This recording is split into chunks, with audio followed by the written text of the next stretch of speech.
তো গাইজ আজকে আমি ভেবে নিয়েছিলাম যে তেঁতুল মাখা করব। মানে তেঁতুলের নাম শুনলেই তো মুখ দিয়ে একদম জল চলে আসে। তো ভাবো আমি তেঁতুল মাখা করেছি, কতটা ভালো লাগছে। তো তোমাদের কি বলবো, তেঁতুলটা মাখাতে মাখাতে আমার জিভ দিয়ে একদম জল চলে আসছিলো। আর এই যে দেখতে পাচ্ছ এখানে সব লতা পাতা কী সব ছিল জানি না, এগুলো সব ছাড়াচ্ছিলাম। কিন্তু ভাবো না যে ছাড়িয়ে রাখছিলাম, এগুলো আমি আবার খাবো কিন্তু। হ্যাঁ, তো যেগুলো হাতে রাখছিলাম সেগুলো আমি কিন্তু ছাড়িয়ে ছাড়িয়ে খাবো, ওগুলোকেও খেতে হবে আমাকে। তো তারপরে সেগুলো সব আস্তে আস্তে ছাড়িয়ে নিয়েছিলাম, ওগুলো খাবো বলে রেখে দিচ্ছিলাম হাতের মধ্যে।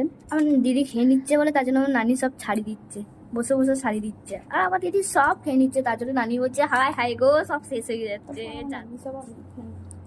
আর তারপরে তোমরা দেখতে পাচ্ছ এখানে খাচ্ছি, ও এসে আমার ভিডিও বানাচ্ছে।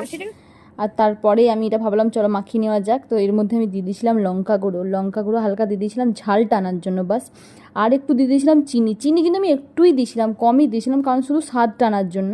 আর তারপরে দিয়ে দিয়েছিলাম বিট লবণ।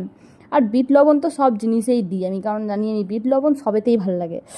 তো এটা তো আমার মাখাতে মাখাতেই খেতে ইচ্ছে করছিলো, তোমাদের কি বলবো। তোমরা জাস্ট দেখো কতটা সুন্দর লাগছে। আমি তো নিজেকে কন্ট্রোল করতে পারছি না, আমি মানে করতে করতেও খাচ্ছিলাম, অ্যাকচুয়ালি বানাতে বানাতেও খাচ্ছি। আমার এতটাই ভালো লাগে তেঁতুল। সব থেকে ফেভারিট যদি কিছু হয় টকের মধ্যে সেটা হচ্ছে তেঁতুল।